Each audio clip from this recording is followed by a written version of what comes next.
Welcome to biology पाठशाला। आज की पाठशाला में हम मॉलिक्यूलर बेसिस ऑफ इनहेरिटेंस की बात करेंगे, यानी कि आनुवंशिकता का मौलिक आधार के बारे में बात करेंगे। लेकिन पाठशाला को स्टार्ट करने से पहले हम बच्चों को एक मोटिवेशन मैसेज देते हैं, और आज का मोटिवेशन मैसेज ये है कि बच्चों ज़्यादातर अब सीबीएसई को छोड़ करके एसएससी और यूपी बोर्ड के रिजल्ट आ चुके हैं, और सभी कॉलेज के जो ऑनलाइन सबमिशन है वो स्टार्ट हो गए, ऑफलाइन भी स्टार्ट हो गए। तो जिन बच्चों को एडमिशन लेना है, चाहे वो पीपीएन हो, डीएवी हो या अनदर डीबीएस कॉलेज हो, कोई भी हो, सारे अब ऑनलाइन और ऑफलाइन बेसिस पर सबमिशन स्टार्ट हो गया।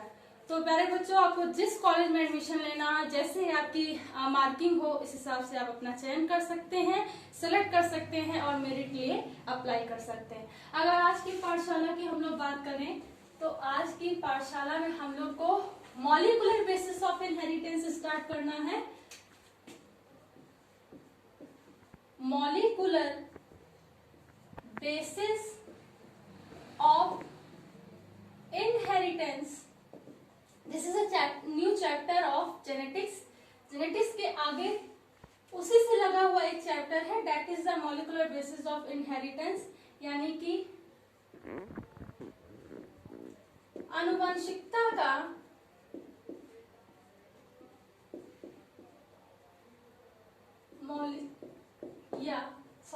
आणविक होता है, आणविक आधार। ठीक। और सबसे पहले इसका चैप्टर है डीएनए। ठीक, तो हमें ये पढ़ना है। देखिए, सबसे पहले अगर हम बात करें तो डीएनए। ठीक, डीएनए में इंट्रोडक्शन क्या होता है कि ये जो डीएनए होता है, ये डीएनए होता है एक आनुवंशिक पदार्थ है, एक जेनेटिक मटेरियल होता है। ठीक है, क्या होता है? जेनेटिक मटेरियल होता है। ठीक, फिर ये एक बृहद अणु होता है। ठीक, एक लार्ज मॉलिक्यूल होता है, ठीक होता है जो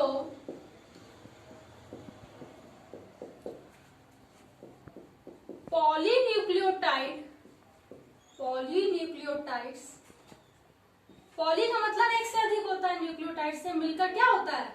बना होता है, मिलकर बना होता है। ठीक, उसके बाद बात करें, ठीक, डीएनए किसका जेनेटिक मटेरियल होता है? तो डीएनए प्रोकैरियोटिक प्लस यूकैरियोटिक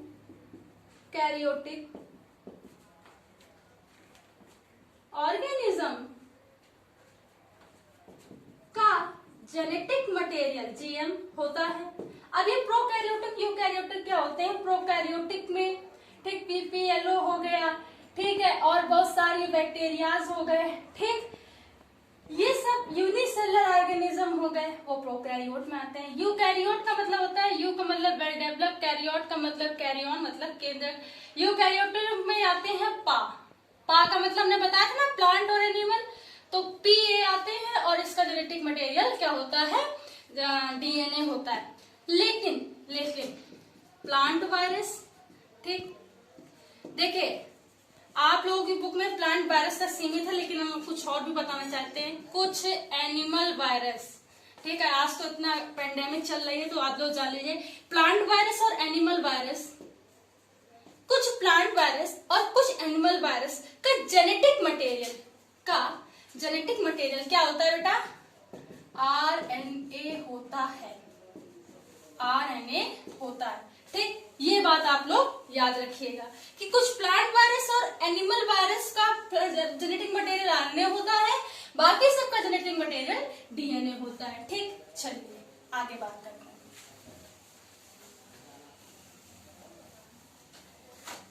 चलिए, अभी हम बेसिक क्यों दे रहे हैं ये मत समझना कि हम स्ट्रक्चर इसका बता रहे हैं, स्ट्रक्चर कल बताएंगे।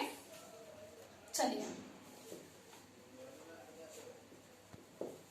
पॉलीन्यूक्लियोटाइड चेन ऑफ डीएनए, ठीक है बेटा, पॉलीन्यूक्लियोटाइड चेन ऑफ डीएनए। ठीक, डीएनए जो होता है बेसिकली बेटा, डीएनए जो होता है एक लार्ज मॉलिक्यूल्स है, लार्ज मॉलिक्यूल्स है। ठीक, इसमें पाई जाने वाली histone protein, histone protein plus nucleotide, nucleotides, histone protein और न्यूक्लियोटाइड्स मिल करके न्यूक्लियोप्रोटीन बनाते हैं। ठीक, न्यूक्लियोप्रोटीन बनाते हैं। ठीक, तो इसमें हिस्टोन प्रोटीन पाए जाते हैं और हिस्टोन प्रोटीन और न्यूक्लियोटाइड मिलकर के न्यूक्लियोप्रोटीन बनाते हैं। ठीक, देखिए अब दो चीजें हैं बेटा, एक होता है न्यूक्लियोटाइड्स। ठीक, nucleotide is equal to base pair, base pair. ठीक, पेंटोज सुगर। बहुत बेटा बहुत कंफ्यूजन होती है समझने में कि न्यूक्लियोटाइड्स क्या होते हैं, न्यूक्लियोसाइड क्या होते हैं। तो बेस पेयर, पेंटोज सुगर और फास्फेट ग्रुप, फास्फेट ग्रुप मिल करके न्यूक्लियोटाइड्स बनाते हैं। ये एक फॉर्मूला बना, ठीक है, बहुत अच्छे से समझना। ठीक, तभी समझ में आएगा। Nucleotide, base pair, pentose sugar और फास्फेट ग्रुप जब मिल जाएंगे तो न्यूक्लियोटाइड्स बनता है। ठीक है, और यही न्यूक्लियोटाइड हिस्टोन प्रोटीन के साथ बन जाएगा। That particular protein is known as nucleoprotein. उसके बाद अगर हम बात करें तो न्यूक्लियोसाइड क्या होते हैं। ठीक है, बहुत से बच्चे पूरे टाइम इसी में कंफ्यूजन होते हैं कि न्यूक्लियोटाइड और न्यूक्लियोसाइड क्या होते हैं। देखिए बस जहां पर फास्फेट ग्रुप हट जाए, जहां पर फास्फेट ग्रुप हट जाए वो क्या बन जाएगा, न्यूक्लियोसाइड। हमेशा याद रहेगा, base pair plus pentose sugar. तो ठीक, ये न्यूक्लियोसाइड होता है। अब किसी को कभी कोई कंफ्यूजन नहीं होनी चाहिए मेरे हिसाब से। ठीक, तो न्यूक्लियोसाइड क्या होता है, base pair plus pentose sugar. उसके बाद बात करते हैं, चलिए आगे देखिए। DNA have two types of a base pair and they have subtype of a base pair। ठीक, क्या क्या होते हैं, दो टाइप के बेस पेयर होते हैं डीएनए में। डीएनए में टू टाइप्स के बेस पेयर होते हैं, टू टाइप्स के बेस पेयर होते हैं। पहला क्या होता है, देखिए हम पूरे फॉर्मूले बेसिस पे बताएंगे ताकि आपको याद हो जाए। देखिए यहाँ पे फोकस करते हैं, यहाँ पे लाइट बहुत आती है, रिफ्लेक्शन होता है। चलिए हम सबसे पहले बात करेंगे प्यूरिन की। किसकी बात करेंगे, प्यूरिन की। प्यूरिन को अगर हम पीयू लिखते हैं तो कोई दिक्कत है, ठीक है, पीयू लिख दिया।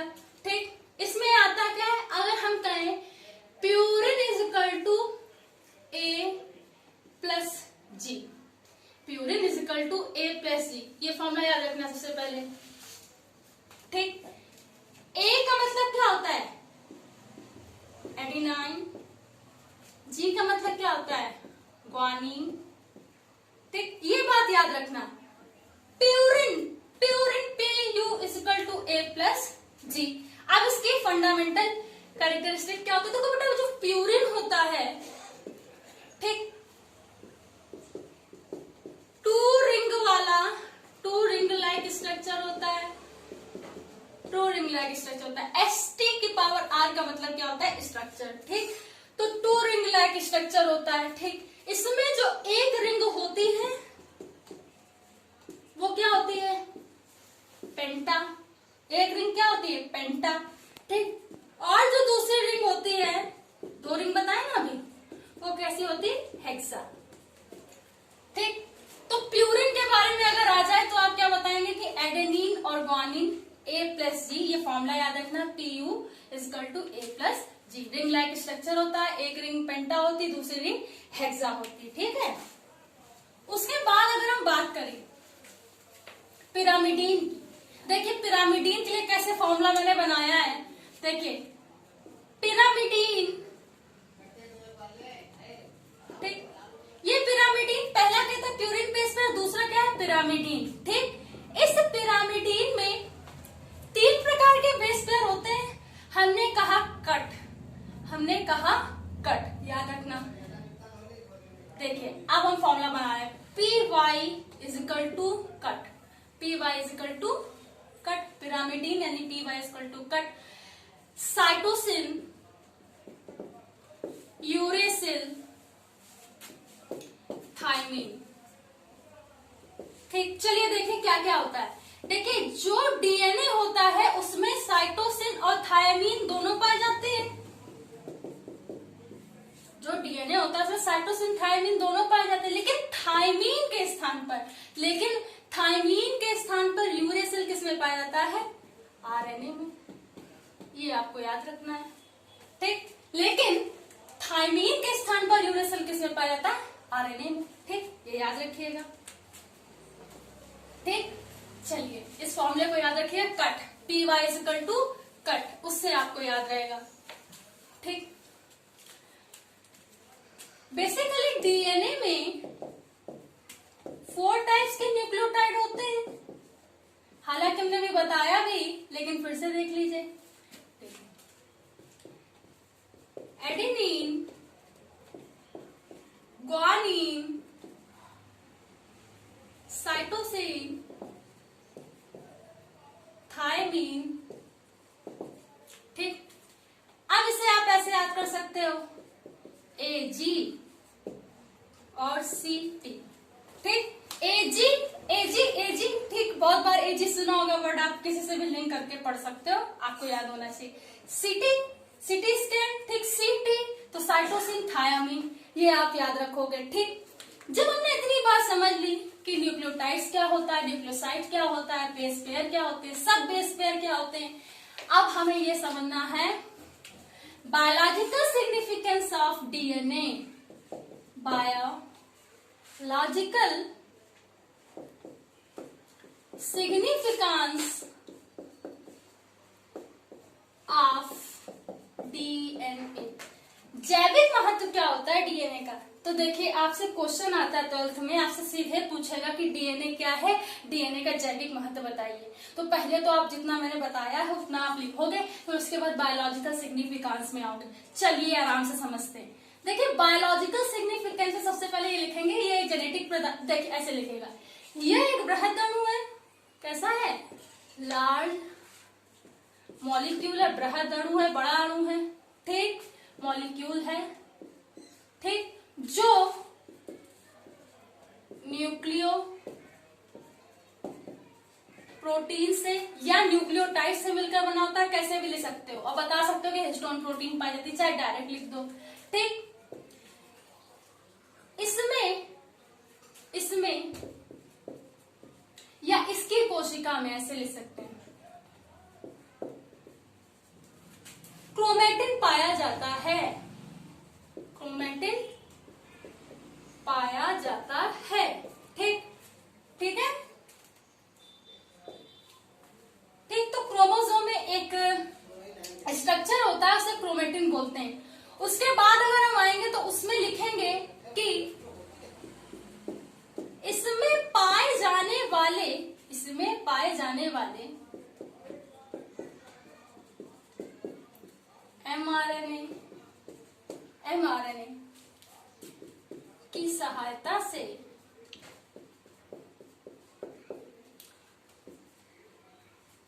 प्रोटीन सिंथेसिस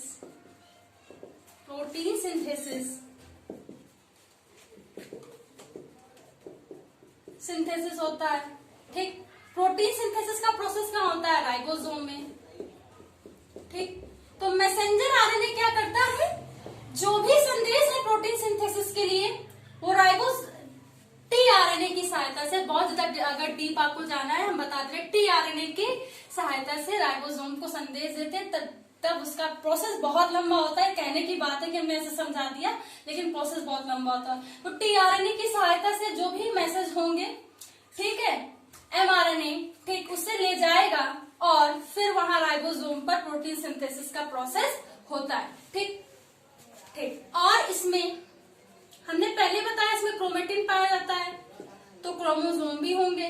क्रोमोसोम एवं कोशा वृद्धि में सहायक होता है। कोशा वृद्धि मतलब कोशिका की वृद्धि में सहायक होता है।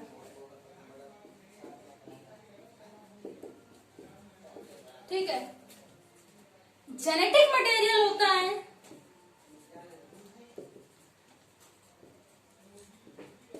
जेनेटिक मटेरियल होता है शरीर की सारी कोशिकाओं की जितनी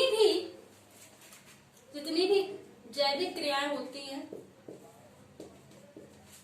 वो सारे संदेश या वो सारे मैसेज डीएनए में निहित होते हैं, डीएनए में निहित होते हैं या पाए जाते हैं, निहित होते हैं या पाए जाते हैं, जो एक जनरेशन से, जो जीवन यानी एक जनरेशन से दूसरी जनरेशन G2 में क्या होते हैं, स्थानांतरित होते हैं, ट्रांसफॉर्म होते हैं। And this is the significance of DNA. ठीक, ये डीएनए का सिग्निफिकेंस होता है, जेनेटिक मटेरियल होता है। शरीर की जैविक क्रियाओं में जो भी डीएनए मैसेज निहित होते हैं, उसे एक जनरेशन से दूसरी जनरेशन में ले जाने का कार्य करता है। तो आज की पाठशाला में हमने ये समझने का प्रयास किया एक introductive method molecular basis of inheritance का, कि what is DNA, what is the polypeptide chain of DNA, बहुत ब्रीफ है लेकिन छोटा छोटा इंट्रोडक्शन। फिर उसके बाद बायोलॉजिकल इंपॉर्टेंस और सिग्निफिकेंस ऑफ डीएनए। ठीक, अगली पाठशाला में हम उसके आगे बढ़ेंगे, वाटसन एंड क्रिक के द्वारा जो दिया गया है और साथ में न्यूक्लिक एसिड बेसिकली होता क्या है उसके बारे में बताएंगे।